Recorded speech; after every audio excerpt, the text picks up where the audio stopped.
네, 안녕하세요. 유토TV 구독자 여러분. 오늘은 투자해볼 만한 반도체 ETF에 관해서 얘기 나눠보기 위해 미래에셋 자산운용의 두지영 매니저님 모셨습니다.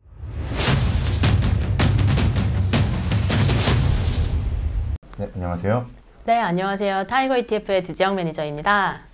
네, 어차피 정답은 반도체다 이런 얘기가 있는데요. 반도체 중에서도 특히 눈여겨봐야 할 분야가 있다면 어떤 게 있을까요? 네, 먼저 제가 조금 한 타이틀을 자극적으로 한번 가져와 보았는데요. 반도체 지금 눈여겨보아야 될 이유는 사실 조금 고루하고 진부하게 표현하면 금광시대의 청바지다 라고 말씀드릴 수 있을 것 같고요. 다시 한번 돌려서 표현하면 앞으로 또 다른 산업의 성장을 이끌 만한 넥스트 사이클은 바로 모든 미래 혁신 테마의 그 기반이 되는 반도체로서부터 비롯될 거다라고 보기 때문입니다. 그런데 이제 우리나라 투자자분들은 워낙 반도체 전문가여서 따로 말씀을 안 드려도 되지만 반도체는 역할에 따라서 저장하는 역할과 그리고 연산, 정보 처리하는 역할로 나눠지는데요. 오늘은 이 중에서도 두 번째죠. 비메모리 반도체, 정보 처리하고 연산하고 추론하는 능력을 갖춘 반도체에 조금 더 집중해보고 관심 가져보시면 좋을 것 같아서 한번 가져와 봤습니다. 이제 말씀드렸던 것처럼 반도체 중에서 비메모리 반도체에 주목해 보시면 좋겠다라고 말씀드렸는데요. 현재랑 그리고 앞으로의 관점으로 나눠볼 수 있을 것 같습니다. 현재 우리나라는 워낙 메모리 기반으로 성장을 많이 했던 나라다 보니까 비메모리 반도체 시장이 크다라는 걸 놓치고 계신 분들이 많으신데요. 비메모리 반도체는 현재 기준으로 해서 반도체 산업의 전체 70%를 차지합니다. 그렇기 때문에 비메모리 반도체를 빼놓고 얘기하시면 70%를 놓치고 투자하신다라고 볼 수 있을 것 같고요. 그리고 투자에서 사실 가장 중요한 영역은 앞으로 미래잖아요. 미래의 반도체, 비메모리 반도체, 우리나라는 메모리가 주였기 때문에 비메모리 반도체라고 표현을 하지만 로직 반도체, 시스템 반도체라고도 얘기를 하는데요. 앞으로 미래를 이끌어갈 산업이라고 얘기를 드렸던 로봇, 자율주행, AI, 아니면 빅데이터 센터, IoT 이런 모든 부분의 핵심은 빠른 정보 연산과 추론입니다. 그렇기 때문에 비메모리 또 다른 넥스트 사이클을, 반도체 사이클을 이끌 것은 바로 이런 비메모리 반도체라고 보고 있는 건데요. 일례로 최근에 얘기가 많이 나왔죠. AI 같은 경우만 해도 AI가 앞으로 반도체 시장의 3분의 1을 이끌 거라고 보여지는데 AI 전망 자체도 계속해서 상향 조정되고 있습니다. AI 시장이 2021년에는 2023년 기준으로 4,230불이었는데 시장 전망이 그 후에는 1년 뒤에 22년 8월에는 한 11% 더 성장했을 거다라고 보고 있습니다. 그래서 비메모리 반도체를 좀 주목해서 보면 좋겠다라고 장황하게 서두를 말씀드려봤습니다. 네, 그래서 앞으로는 비메모리 반도체를 보셔야 되는데요. 그럼 비메모리 반도체가 성장하면 또 같이 하나 보셔야 되는 부분이 있는데 바로 파운드리 업체입니다. 네, 그럼 향후 반도체 산업에서 눈여겨봐야 하는 분야 중 하나로 파운드리 업체를 꼽으셨는데 파운드리에 대해서 조금 더 자세하게 설명해 주신다면 좀 어떨까요? 네, 반도체 종류에 따라서는 두 가지로 말씀을 드렸고 반도체 생태계 측면에서 보면은 그 중에 하나가 파운드리 업체라고 볼 수 있겠는데요. 반도체는 크게 생태계 측면에서 보면 4단계로 나눠집니다. 일단 설계, 웨이퍼 생산, 패키징 테스트, 그 다음 판매 유통까지 나눠지는데 우리나라 삼성전자가 대표적이죠. 전체를 다 담당하고 있는 기업 같은 경우에 IDM, 종합반도체 업체라고 부르고 오늘 소개해드리고 싶은 부분은 파운드리, 위탁 생산, 맞춤 전문 생산 업체이죠. 그런 부분을 파운드리라고 부르는데요. 파운드리에 주목해 보아야 되는 이유는 파운드리가 앞으로 성능이 고도화되면 기업마다 원하는 맞춤형 반도체의 성향이 다릅니다. 그거를 잘 수행해 줄 수 있는 게 바로 파운드리고 그래서 파운드리 업체가 시스템 반도체가 커지면 점점 더 커질 거다라고 보고 있습니다. 이런 반도체 시장 관련해서 투자할 수 있는 ETF가 있다면 어떤 ETF가 있을까요? 제가 두 가지를 말씀드렸는데요. 하나는 시스템 반도체였고요. 또 하나는 파운드리 업체였습니다. 먼저 파운드리 업체부터 소개를 드리면 파운드리 같은 경우에는 시장의 60%를 TSMC가 담당을 하고 있어요. 그래서 TSMC와 밸류체인에 투자할 수 있는 타이거 TSMC 밸류체인 팩셋 ETF에 투자해 보실 수 있을 것 같고요. 또 하나는 비메모리 반도체가 중요하다고 말씀드렸는데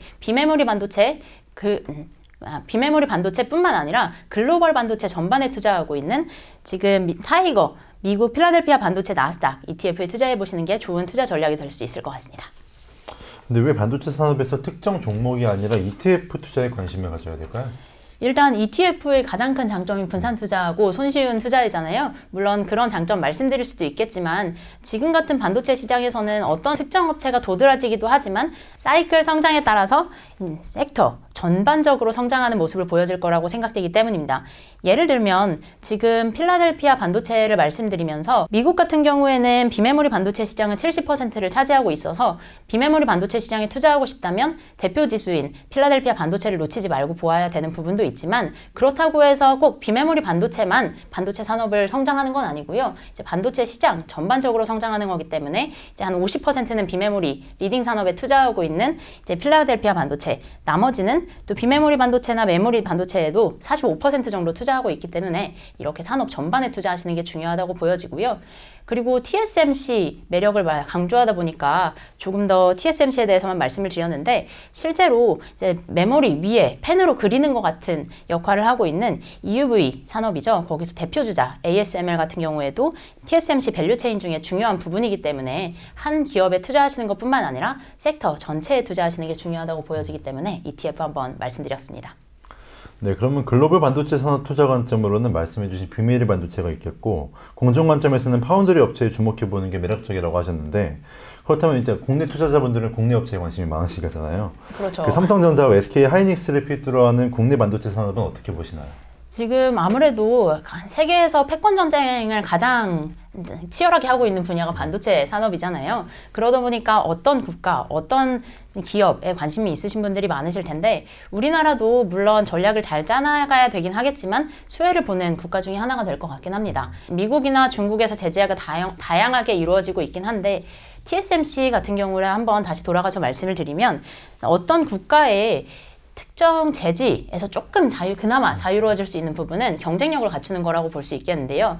TSMC 같은 경우에도 미국에서 제지를 하니까 화웨이에 칩을 공급을 안 하겠다라고 하면서 중단해버리니까 중국이 다른 분야는 제지를 해도 대만의 TSMC 같은 경우는 제지하기가 조금 어려웠어요. 그런 것처럼 비메모리에서 특정 강점, 기술력을 갖추는 게 중요한데 TSMC를 필두로 해서 우리나라 기업도 적극적으로 기술력 향상에 참여 중입니다.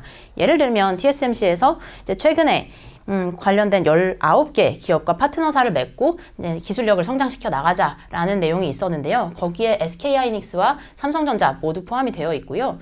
그리고 특정 산업이 성장하려면 제가 봤을 때 가장 중요한 요건 중에 확률을 높여주는 거는 정부의 지원, 그리고 기업의 투자, 마지막으로는 수요인데요. 수요가 늘어나는 건 앞서 많이 말씀드려가지고 조금 넘어가면 정부 같은 경우에 K-칩스법을 통과시키면서 이제 투자를 많이 하면 중소기업 같은 경우에는 25%까지 세액공제를 주겠다라고 하였고 대기업도 8%에서 15%까지 세액공제를 늘렸기 때문에 투자를 유도하고 있다라고 보실 수 있을 것 같고요. 실제로 우리나라 민간 기업들도 한 550조 가까이 투자를 할 계획이 있기 때문에 이 부분에 대해서는 지금 반도체 재고가 조금 소진되고 나면 다시 한번 빅사이클을 도래할 때 SK하이닉스나 삼성전자도 같이 수혜를 볼 수 있다고 생각이 됩니다. 네, 그럼 이런 상황에서 주목해야 볼 만한 국내 반도체 산업에 투자하는 ETF는 어떤 게 있을까요? 우리나라 반도체 산업이 가장 우리나라의 핵심 산업이기 때문에 워낙 관련 ETF가 많은데요. 제가 생각했을 땐 반도체 산업에 투자할 때는 이제 리딩 기업에 투자하는 게 가장 중요한 전략일 것 같습니다. 일단은 반도체 수혜를 보려면 퓨어 플레이어여야 되고요. 그리고 또 하나는 각 밸류체인의 상단에 있는 리딩 기업이어야 되는데요. 그 이유는 과거 2016년, 17년 같은 빅사이클이 도래했을 때 수혜를 보는 기업들이 삼성전자, 그리고 SK하이닉스 영업이익률이 가장 높았고요. 그리고 상대적으로 같은 반도체 지수에 속한 기업들이라고 해도 이제 퓨어 플레이어들이나 아니면은 시가총액이 높았던 기업들로 영업이익률이 높게 나왔었던 경험이 있어서 수혜를 보려면 낙수 효과가 생각보다 밑에까지 많이 나오지 않을 수 있다. 그래서 상위에 있는 10기업에 집중 투자하는 타이거 FM 반도체 탑10에 주목해 보시는 것도 좋은 방법일 것 같습니다. 네, 오늘은 이렇게 미래에셋 자산운용 두지영 매니저님 모시고 주목할 만한 반도체 분야와 추천 ETF까지 알아봤습니다. 다음에는 더욱더 유익한 정보로 돌아오겠습니다. 네, 다음에 또 만나요.